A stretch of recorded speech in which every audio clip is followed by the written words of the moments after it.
everybody. Welcome back to ParaMystic Podcast. I'm your host, Kristina Bloom. Welcome. Thank you for joining us once again on a Wednesday morning. I very much appreciate that. I just wanted to say again, thank you to everyone who has contributed to the GoFundMe to help me deal with this leukemia and the treatments.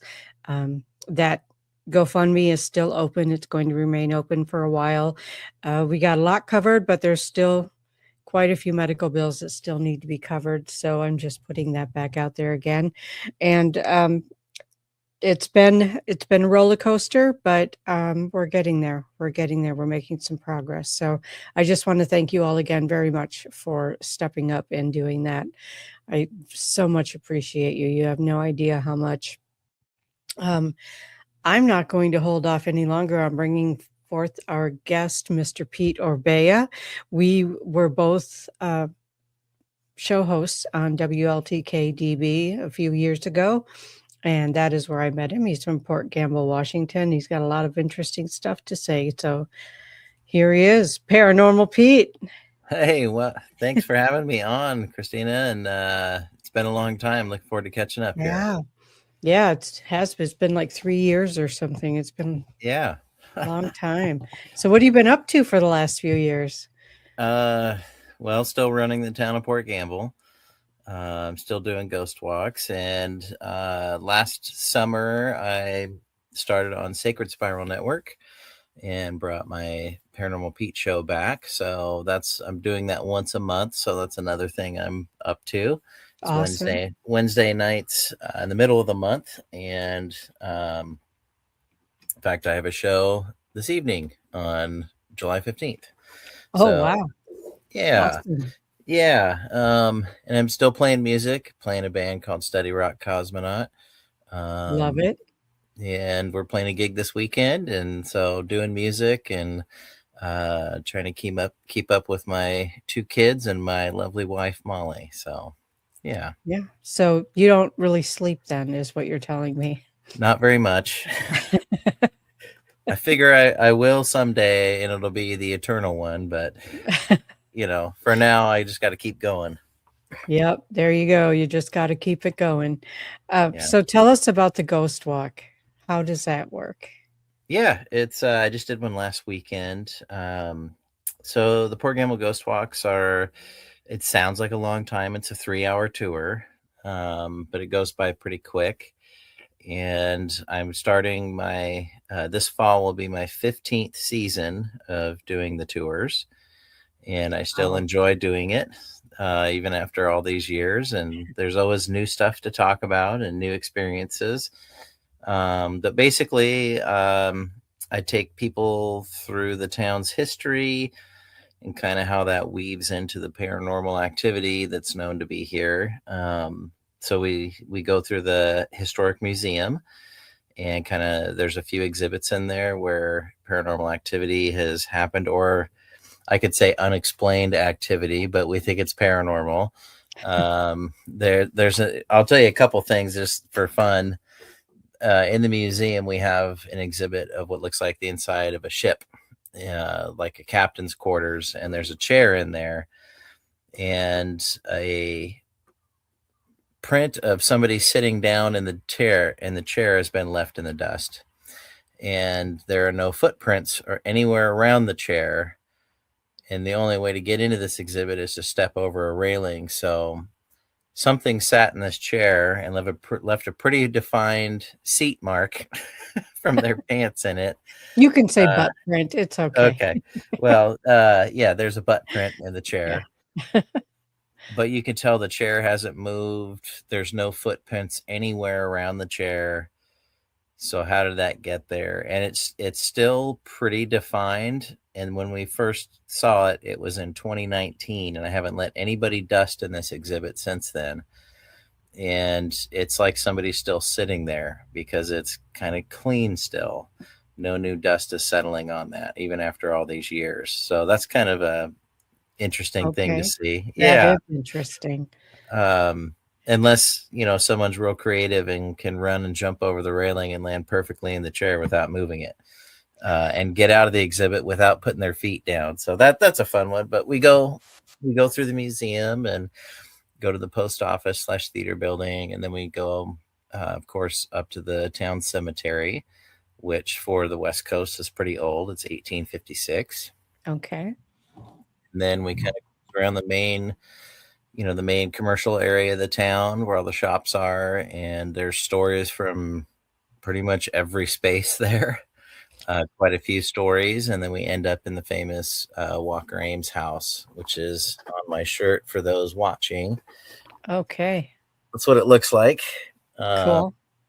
So we get to spend about an hour or so in there, and then I play a bunch of audio evidence captured over the years, and I have some photographs, and then I cut everybody loose into the dark. Nice. I've scared the pants off you. Now go. Yeah. Do you ever run like new EVPs or anything like that while you're doing the ghost walk? Okay. Yeah.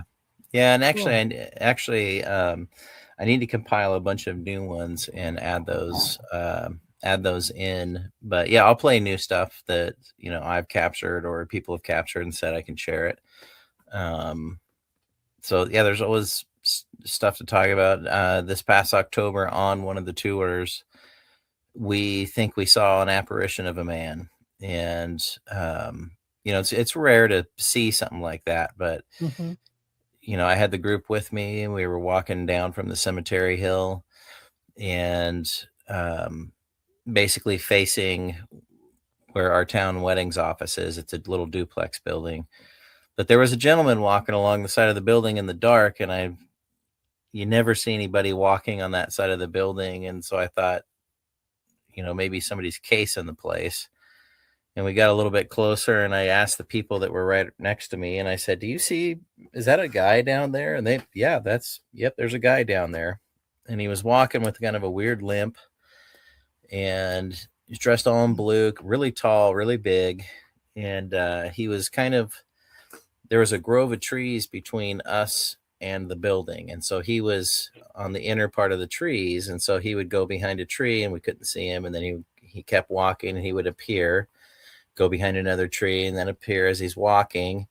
And so I finally said, "Hey, who's down there? Shine my light down there." And he never came past the last tree. And so I thought, oh, he turned around and went back. Well, you can take 2 steps and see the front and the back of the building. And there was nobody there. He was totally gone. And I think about 6 of us on the tour saw him, and then, he apparently disappeared. It had freshly rained also, and there were no footprints in the grass in the rain. Oh, wow. Anywhere down there. And he just disappeared behind a tree. I mean, there was nobody down there. So, so we tend to have, experiences on the tour. It's rare to see something, but you more often hear things. And I've had numerous tours over the years when we're in the Walker Ames house, something happens, and then everyone's like, "We're done, we're leaving, tour's over." So it happens. Yeah, I'm sure it does. The other thing that I saw on your page is a Paracon. Yeah. When is that? Port Gamble Ghost Conference. Right. Yes. Thank you.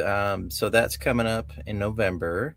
It's usually like the first full weekend in November. So it's the 6th through the 8th this year, November 6th through the 8th. And you can find it at portgamble.com or at my website, portgambleparanormal.com. And this will be our 17th annual Ghost Conference. So I think it's the oldest one on the West Coast at 17. So, that's cool. Is that a pretty big conference, or do you have people coming from all over the place? Or yeah, we've had people from Canada and Europe come out for it, all over the US. We have, it's all old buildings, mostly all old buildings here, and so we have a certain size of buildings, and we fill it. So typically there's up to 300 people for the weekend that are there, and they're into the paranormal, into cryptids and UFOs and ETs. And Awesome. so this, yeah, if I had bigger venues, I'm sure I get more people. We just kind of hit our capacity, which is cool. It Yeah. kind of keeps it cozy, I guess, intimate. You feel like, you're right there with the speakers talking with them, and there's a lot of great classes. So I think I'm up to 17 speakers this year. Wow. In how many And days? 3. In 3 days. Okay. Yeah, and then we've got about 15 classes, and then a bunch of vendors, and we kind of take over the town. It's a town event. It was started by the town, and so it's part of our company town events. But yeah, it's a lot of fun. I see a different side of it. I don't get to really fully enjoy like an attendee would, Right. because I'm running around, making sure everything's running smoothly. But it's really fun. I've met so many great people through it, and when I started working for the town and doing the conference, it really kind of set me up in my paranormal journey. I met, I think, the right people at the right time. And I think that's, I quickly learned what conferences can do for people, and being able to go to a place and talk about, shared, like experiences, Mhm. shared experiences, and to not have to say, well, you're going to think I'm crazy, but, you're not having to say that first. And so, yeah, it'll be our 17th annual, and we're looking to keep going, and always trying to tweak it every year, and, just to try and make the experience the best it can be. And it's suited for people who just have an interest in the paranormal, or, hey, that sounds cool, up to seasoned investigators and mediums, and who've been doing it for a long time.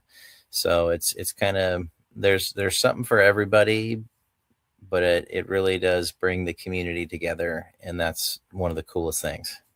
That is cool. I love the whole community part of it. I went to a 2-day event this past weekend in DeKalb, Illinois, and it was really great to meet new people because I hadn't been to DeKalb before, but also run into other people that I know pretty well and get to Yeah. see only at events, so it's really Yeah. nice to run into those people. Are you still doing the Seaside, Oregon event? Do they still Yeah. do that one? Yes. Yeah. They're right behind us. I think they're at 15 years, I think 14 or 15. Okay. But yeah, that one's usually last week of March. And so I think it's the 27th through the 29th this next year. Love doing that one. Same, very similar feel. Mhm. A lot of us travel back and forth between the Port Gamble and the Oregon Ghost Conference, but it's kind of cool because there's always new people and coming in, and so you get to kind of share the community with them. And Seaside's just a fun place. We usually make a family vacation out of it. I love Seaside. It's definitely one of my favorite places.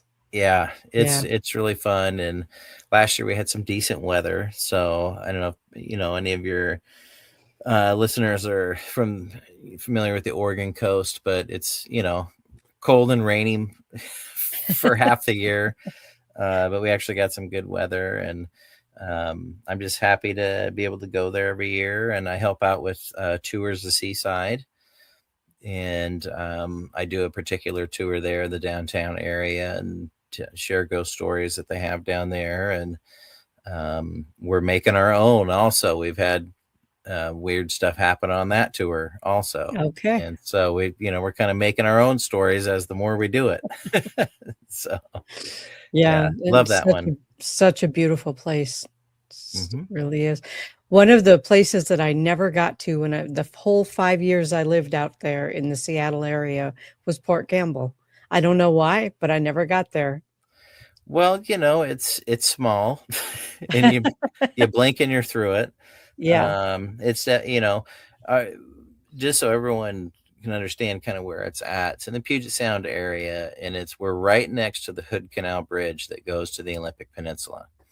Okay. And so we're kind of one of the last stops if someone's coming from North Seattle and they're coming over to the Olympic Peninsula, they'll drive through Port Gamble. And so we're kind of a gateway there to the Olympic Peninsula, and we're about 35-40 minutes south of Port Townsend.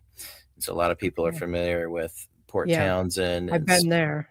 Yeah, one of Washington's oldest towns as well. And very haunted town, a lot of cool places, really great Victorian architecture. And so we're about 35-40 minutes south of there. So right next to the Olympic Peninsula, we're right on the Hood Canal. So it's pretty cool. And Gamble Bay. Then I must have driven through it because I've been to those places. Yeah, you probably drove through it. I must have blinked. Yeah. Yeah. So you are also a psychic medium, yes? I mean, that's what the universe tells me. Yeah, I've been doing mediumship for, I think, a little over 12 years now. Okay. Professionally. And I never thought I would be. Growing up until my 30s, I thought it was kind of BS, to be honest with you. Pretty skeptical of it. Definitely in the paranormal, I was, all about, capturing data and hard evidence of things. And then my good friend Karen Fraser said once, "Oh, the universal 2x4 hit you in the head." Then things changed for me. And so, I've been doing that for the past 12 years. And as you know, it's a blessing and a curse. All in the same one. All in the same time. Yeah. So do you take clients, or how does that work for you? Yeah. I don't do a lot of promoting for it because I'm just so busy as a human. So I don't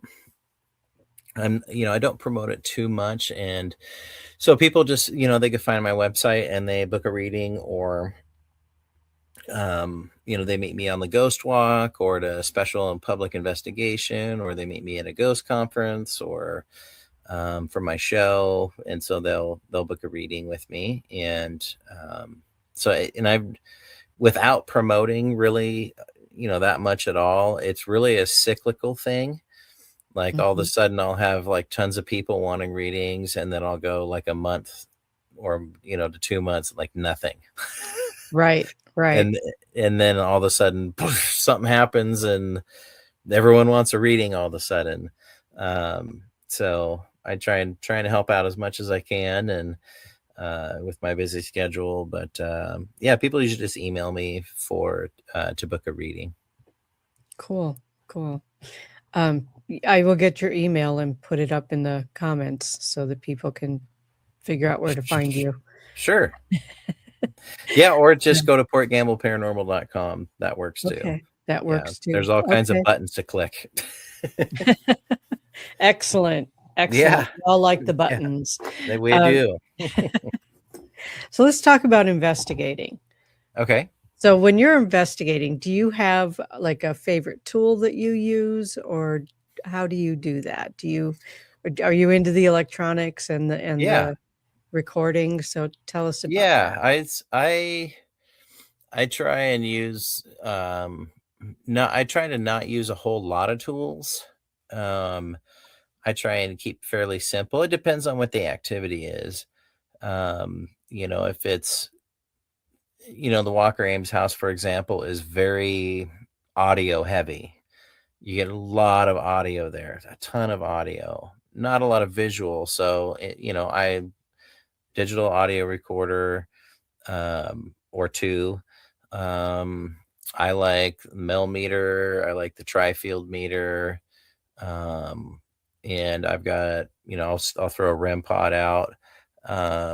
Just kind of depends on what the activity is, but those are like my basic ones. And of course, using myself, going through a location. And if I can swing it in the dark, I'll try and take notes, or I'll just take vocal notes on an audio recorder.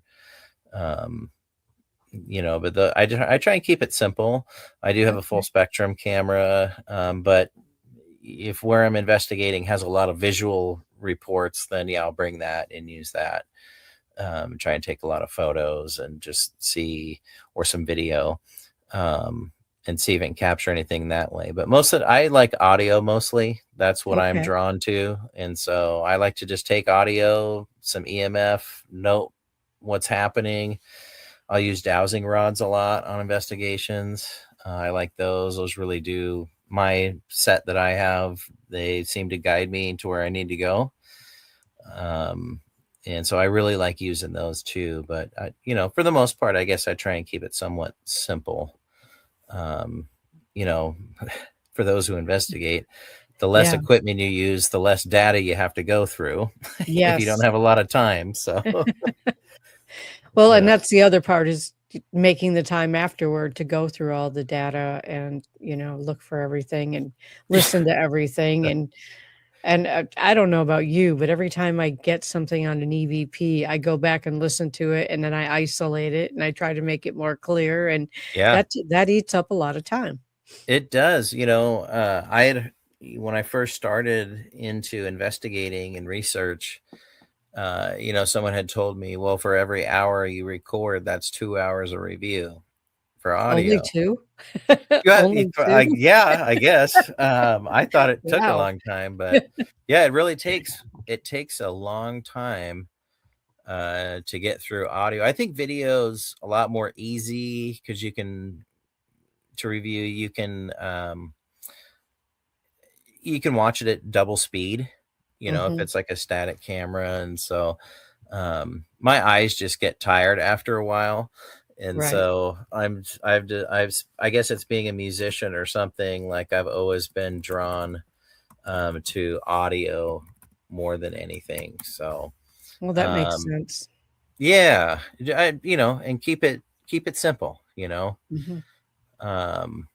So that's kind of, I try and not overcomplicate things. It's already complicated enough trying to figure out what's going bump in the night. So yeah, exactly. Yeah. All right. So let's talk about video and still shots. Where do you stand on orbs? That's a great question. I think every investigator should have something to say on that. I will say I've seen footage and images people have sent me that have been very interesting, to where I couldn't really, going through the normal steps of when you see an orb photo or video of, okay, is it a bug? Is it a piece of hair? Is it a spider web? Is it moisture? Yeah. Yeah. And, is the light transparent, or does it seem to have a solid point of reflection? Is it, if I have access or can see what camera it was taken from, look at the color of the lens. Does the orb match the color of the lens that the photo or video was taken on? When you go through all those steps, and, I saw a video once. So I guess to answer your question easily is, I seem to claim, environmental something 99% of the time. Okay. That it's something environmental. But there's that 1%. Like I saw a video where this, transparent, translucent, whatever, transparent, ball of light goes in front of this camera and goes through a window. You can see the window, and it goes through the window. It just keeps going. And no cars, or, nothing around, no headlights or anything like that. So that's kind of interesting.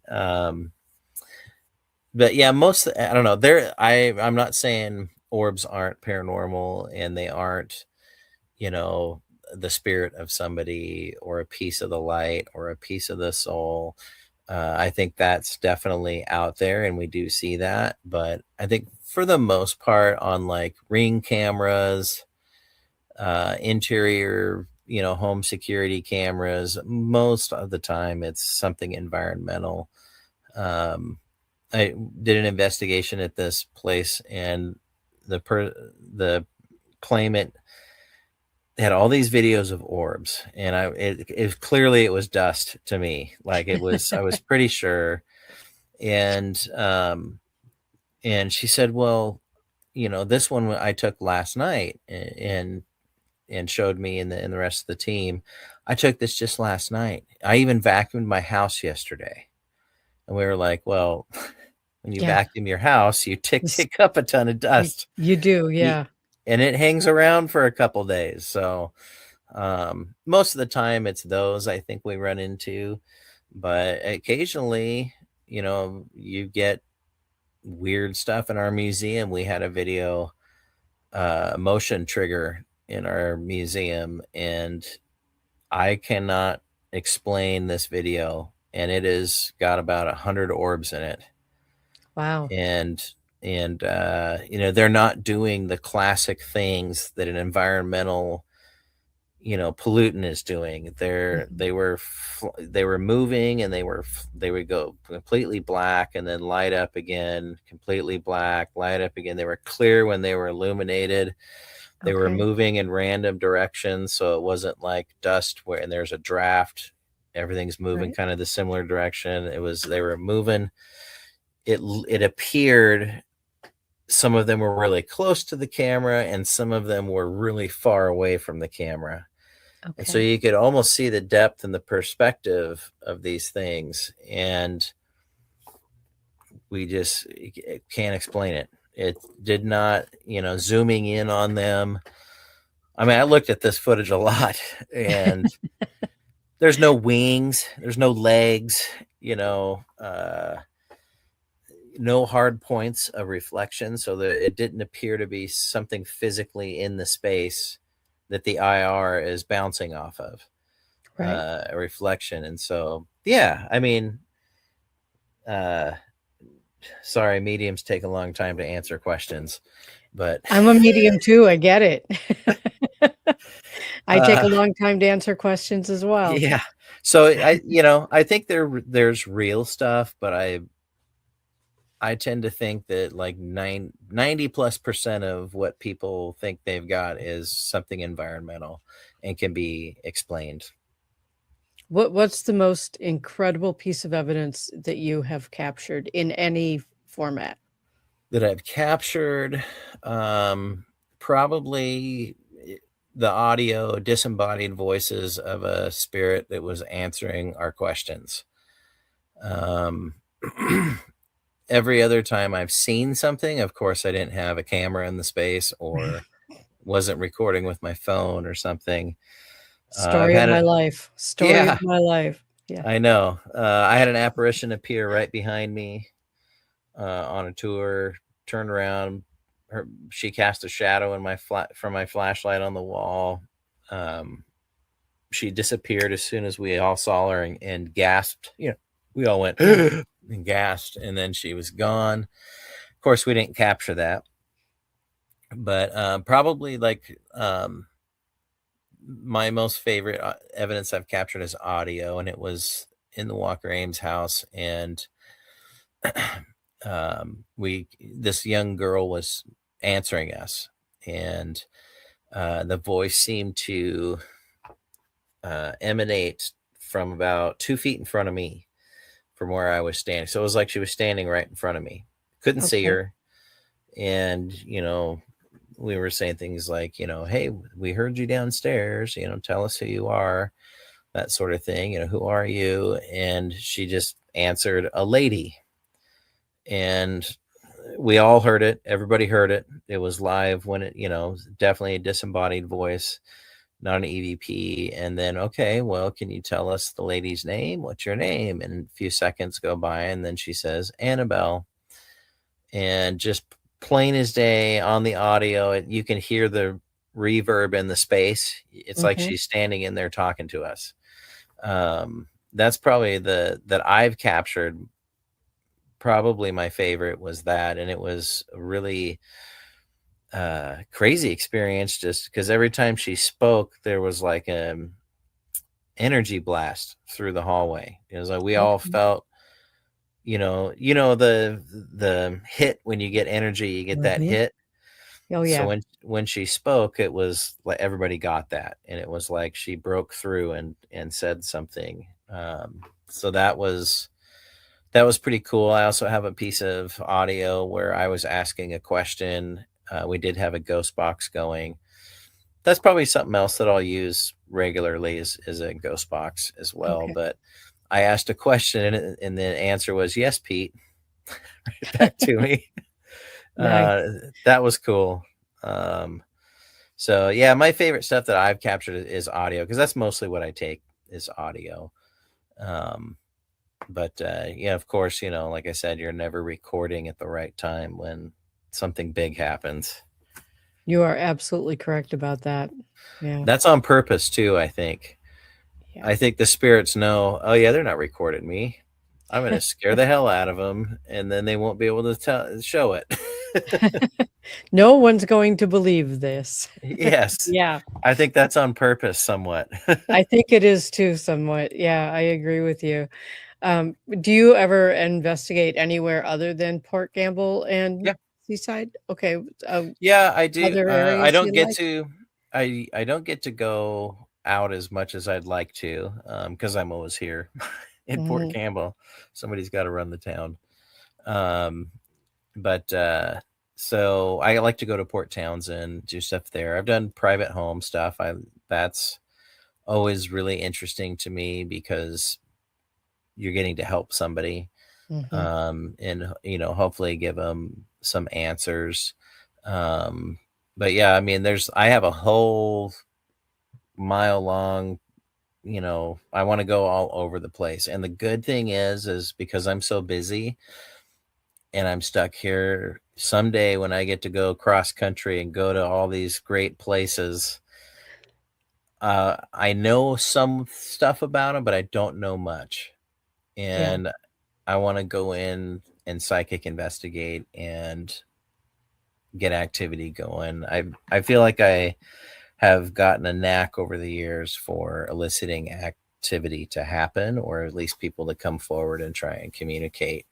And so I do get out occasionally to go other places, but summertime definitely not, because I'm just so busy with the town. And then fall hits, and then it's ghost tour season, and I'm always right. here. So I have 'Cause limited windows when I can get out and go do stuff. right, well, when you have 5 jobs, or what are you supposed to do, right? Yeah, clone myself. Clone yourself, absolutely. Yeah, that Yeah. actually would be dangerous. I don't know about that.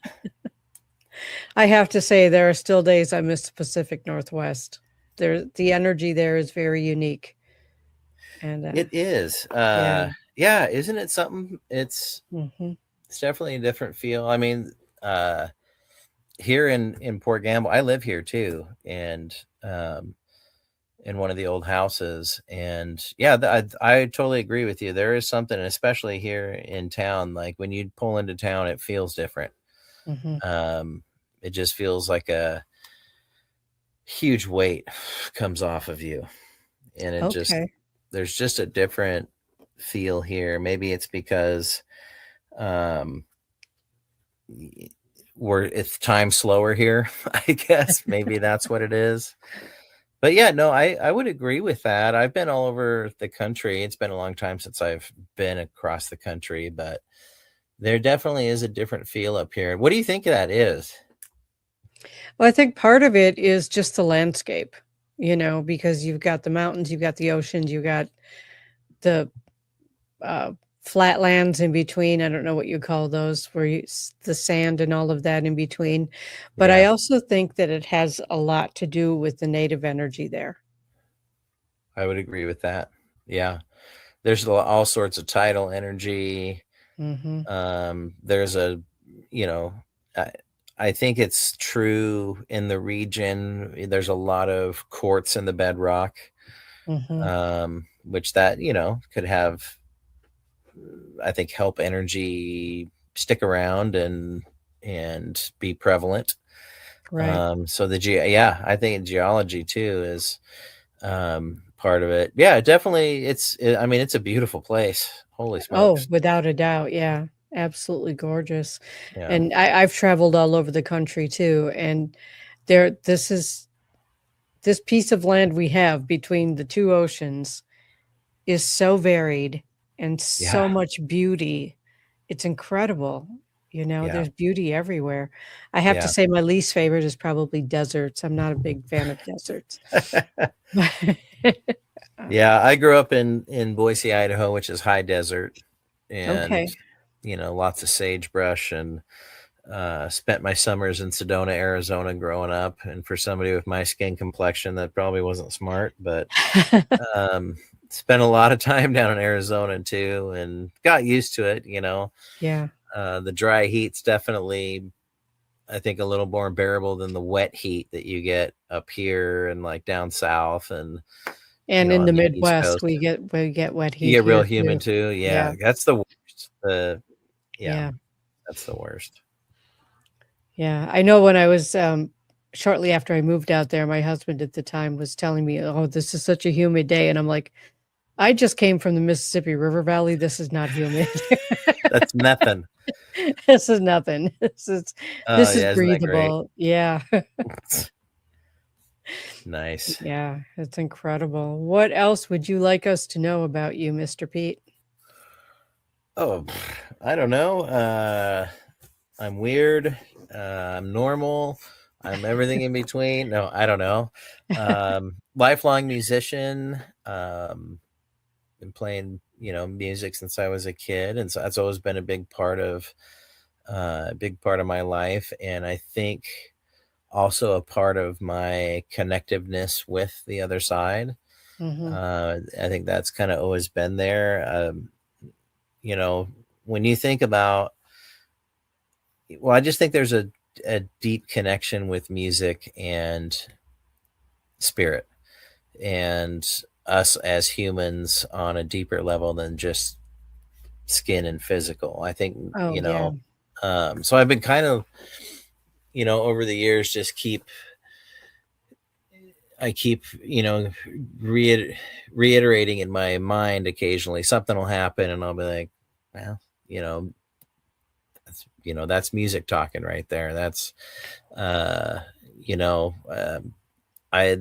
it seems like there's not a moment that goes by when I'm not talking or listening to somebody that I don't have music running through my head and, or a drum beat or something. But I mean, what do you think? Have you noticed a real connection with music and spirit? I have noticed that there are a lot of people in the paranormal who are musicians. Right? That's exactly what I'm getting at. Yeah, yeah, a lot of And them. yeah, and it's like, well, okay, obviously music is a sound wave and that's energy. And maybe if Right. you're tuned in with that energy, it's easier for to tune into other energies, something like that. But I Yeah. really think, yeah, isn't it weird that there's, It's all frequency, right? So if you can tune yeah, into frequencies, you tune into frequencies. yeah, That's like yeah. everybody I know who's, uh, it really into the paranormal or does mediumship, they either play music or they are very much into listening to music. Like they're Mhm. more so than the average person. Um, so yeah, I mean, I've always found that is a really interesting thing to think about. And like, maybe how could we use music to, I mean, that's the point of music, I guess, is to bring everybody together and to help you Right. feel better and, all that kind of stuff. Music So is even used getting people with dementia to communicate because you play music from their era it takes them back. and they just Exactly. come to life again. Yeah. Yeah. I've recently told my wife, I said, if I ever get, dementia or I can't remember anything, play me my favorite music. And I think that'll bring me back. And, Hmm. enough to at least live in a memory and or relive a memory. And I think music, yeah, it's so healing. And um, Absolutely. it's healing. It can be freeing. If you need to vent and just let it out, it can, do that for you. But Hmm. I think it really does make you connected to the other side a lot easier. And, um, or just, I've read things, in the past about playing music and scientifically, what does it do to your body? And, Hmm.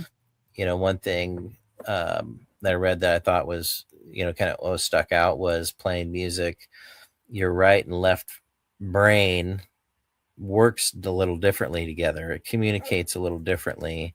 Yes. There's different connections for playing music, and I think those are probably some of the same connections you need to tune in to spirit.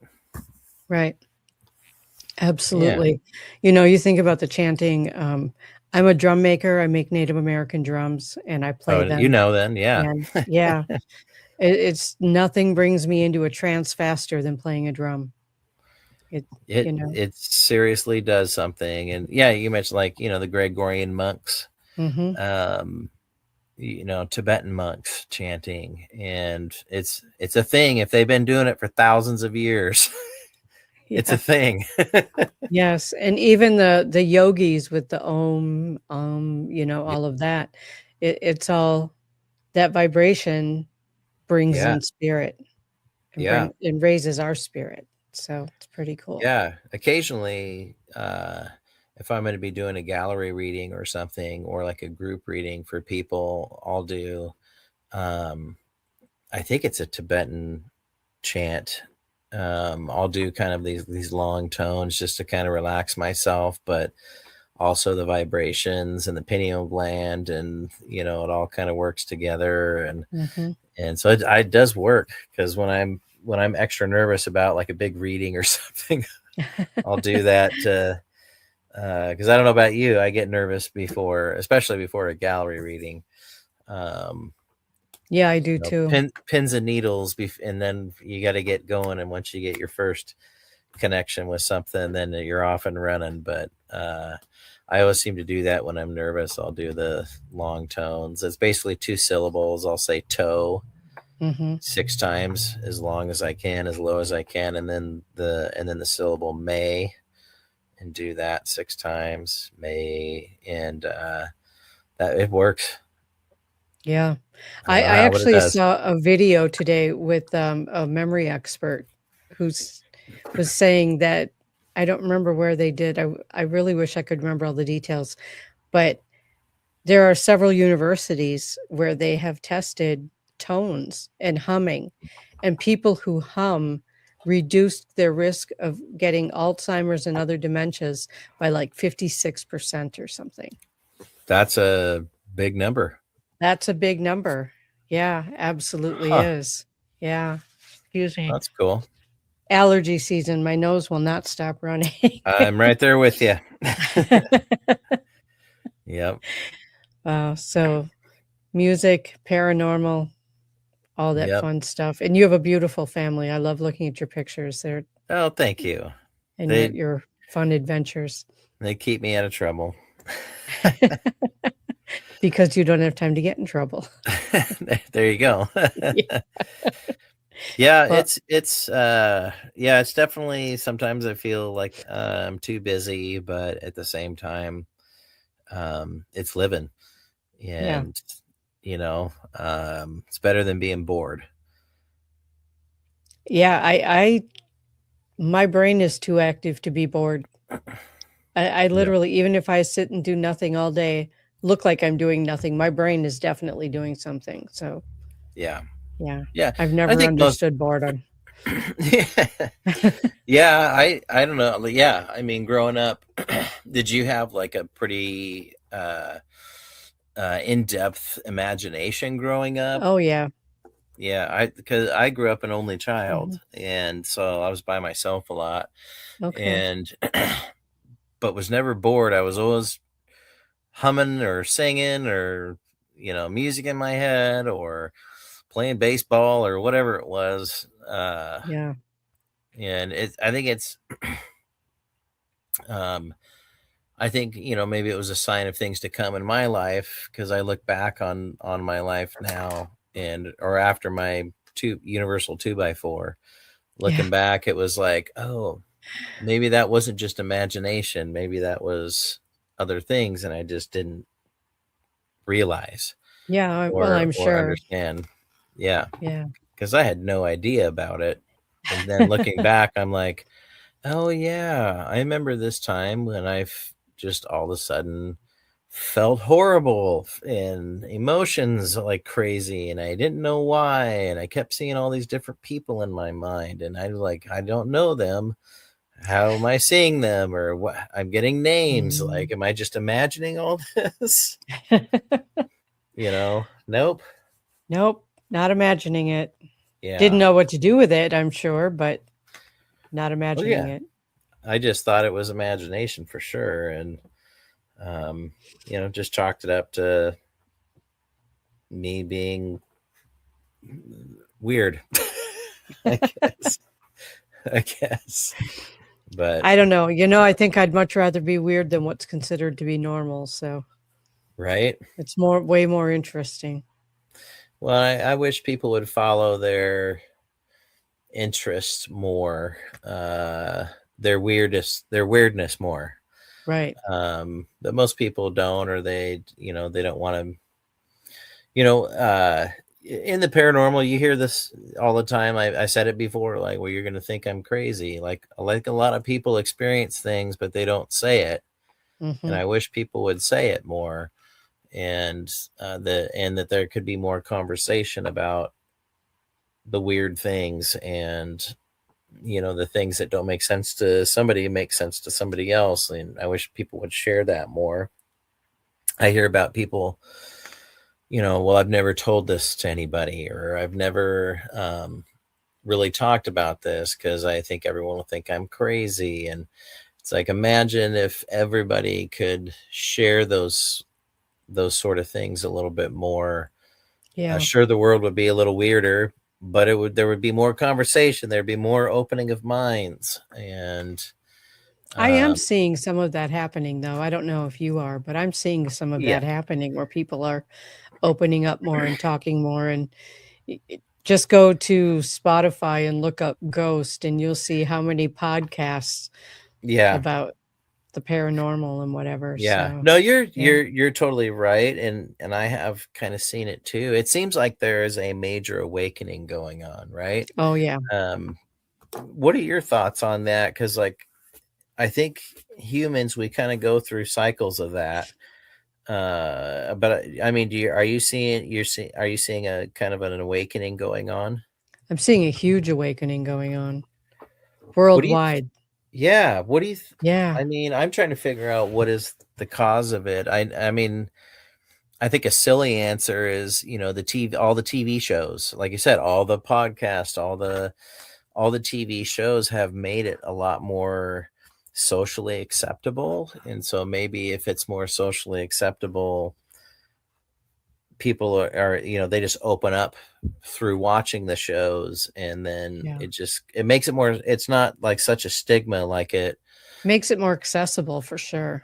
Yeah. Yeah, like Yeah. early, or like, the 30s and 40s and 50s, and go back before the spiritualist movement in the late 1800s, very taboo, you know, Hmm. to think about the paranormal and spirits, but it's kind of coming around again. And I think there's this awakening, Well, I you think know. this one is bigger. And, with the whole disclosure with ETs and all Yeah. of that coming up. And, a lot of us have already been aware that there are ETs because my take since I was a little kid, and it got me in so much trouble in church, but I said it anyway. Why would any God make all these planets and put life on one of them? Does this make sense to anybody? It doesn't make sense to me. It never made sense to me, Yeah. right?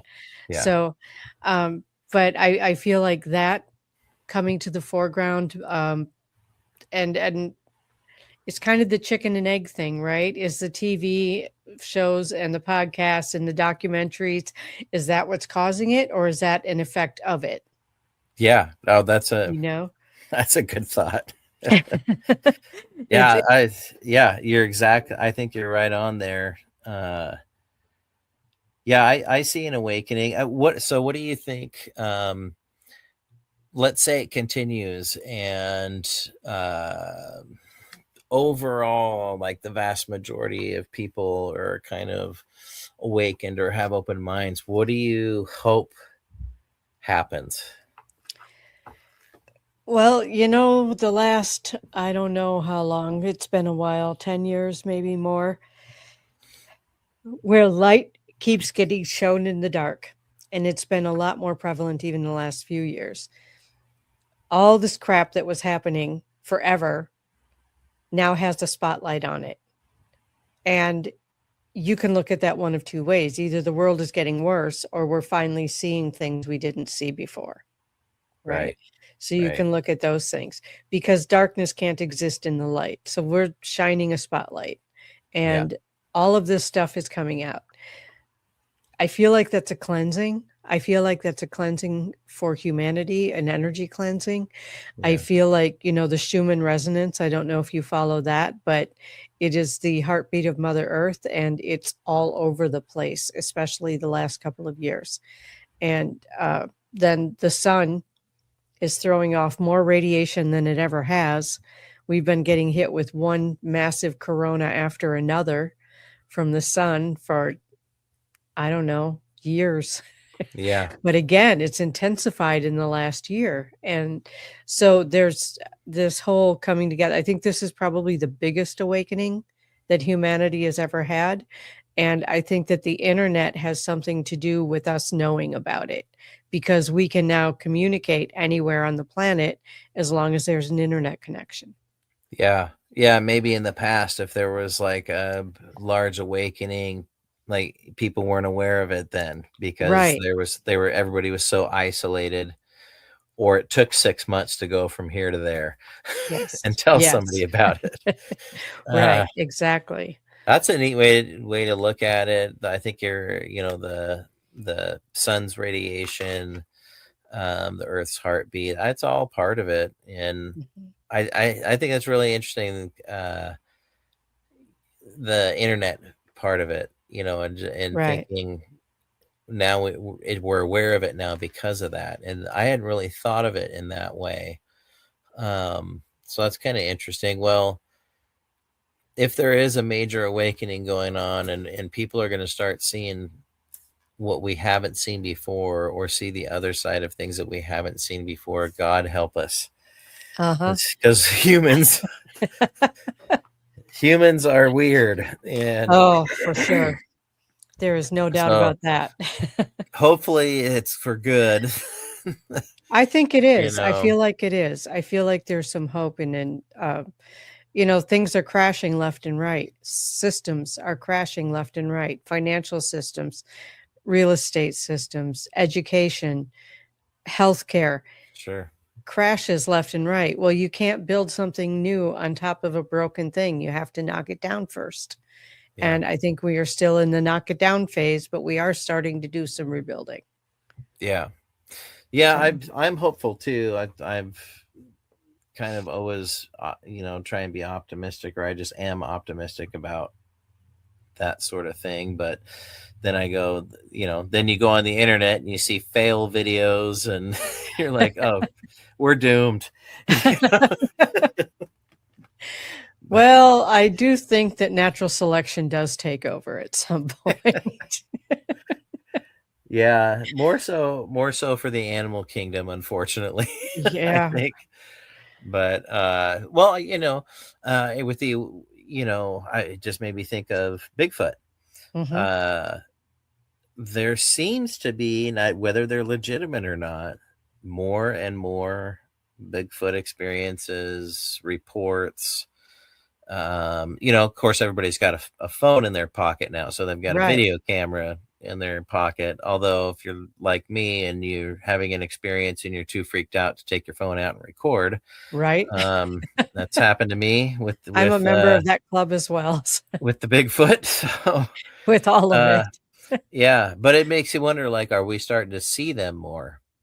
Yeah. with an awakening? Are we starting to see their plane a little bit more? Maybe is that why, plus we're encroaching on their habitat, of course. Mhm. We all, quick access to something to record with, but maybe it's a part of everything, seeing more than we did Yeah. before. I wonder if that, I think you could tie that in with UAPs, ETs, that, there seems to be more reported experiences because it's more socially acceptable now. The Mhm. recording thing, we're everywhere. Yes. And so maybe that all ties in, and maybe things will get, you know, uh, I don't know if somebody will ever walk up and talk to a Bigfoot and record it, and have a conversation with one of That would be them. pretty But cool, wouldn't it? I've channeled Bigfoot. what was that like? Well, it's interesting because I've channeled 4 different ones now. So, Okay. I channeled a female who is a healer, and she did a healing on one of my students through me. Wow. So, yeah, that was intense.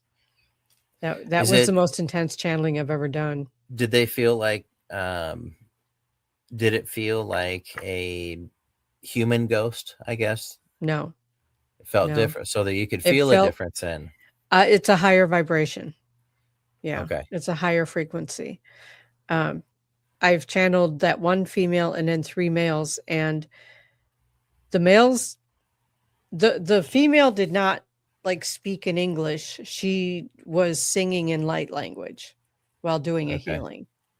Um, the 3 males that have come through at different times try to use my voice, but it really sounds like I'm growling, like they're trying to use I mean, they're using my words to the best of their ability, but I don't think that they speak English, so Yeah. it's challenging for them. Um, Sure. I think that the uptake or uptick in Bigfoot communications is because they're letting us. They're allowing contact, and I feel like it's the same with ETs. Yeah. Like, I wonder why. It makes me wonder, why are they now then contacting more? Are they trying to warn us about something? In some Did, cases, I think so, but I also think it's because so many more of us are awakening. yeah. It could be. Yeah, Yeah. they're probably trying to warn. Some are trying to warn us of our stupidity, and Yeah, they get but frustrated. but I agree with you. The more, the whole awakening thing is interesting. I had a guest on my show a few years ago, and he was like, this gentleman was of the thinking we're on the 5th age of humanity. Okay. And it got me thinking, and I don't know what to believe, and whatever, but it got me thinking, like, um gosh, maybe, between dinosaurs and us, there's 65 million years. That's a long time. Maybe there Yeah, was an age of humanity 60 million years ago, and then right. 30 million years ago. I mean, that's a long time. That is a long time, yeah. I And it got agree. me thinking, like, gosh, maybe Maybe. that is, we are just a new version of humanity, and that has evolved, and maybe there is some reset at some point, and then it all starts over again. Well, look at kids today. They are already so advanced, so much more, at least than the people I knew as a kid, Oh you yeah, know? for The sure. My kids in some cases know how to work electronic devices better than me. Oh, yeah. Yeah. you My know 5-year-old grandson can pick up any phone as long as you let him into it. He can figure out how to use it and get where he wants to go in about yeah, 3 seconds flat. yeah, yeah, it's crazy. Yeah. It kind of makes me think of the theory that ETs, or what we think are ETs, or the grays, are actually humans from the future. I have heard that theory too. I'm not And sure how I feel about it, but I've heard that I theory. know, yeah, me too. But then it's like, Well, maybe. I don't know. Maybe. I've just Yeah. gotten to the point where I don't automatically discount anything because Yeah. there's just so much we don't know. Yeah. Exactly. This has been an amazing conversation. Thank you, Pete. Thank You for you. coming on. This has been fun. And I'll make sure that I get your URL in the comments and make sure that, we get all that done so that people can Well, thank contact you. you if Yeah, they want well, to. hopefully people can come out. If you're in the Puget Sound area this fall, come do a ghost walk, come to the ghost conference November 6th through 8th. And if you're in Puget Sound, make a trip out to Port Gamble. You won't regret it. Yeah, and then report back to me because I want to hear all about it. And then you'll have to get out here sometime. Yeah, I'm going to have to get back out there again. I've been going east more lately, so more Yeah. East Coast. But Well, maybe next year we can have you out for our conference. oh, that'd be fun. Yeah. I'd love that. I'd love Yeah. that. So thank you again. And Thank you. let's get back in touch again soon. Sounds good. Thank you. And All right. everyone take care. Take care, everyone. Thank you so much.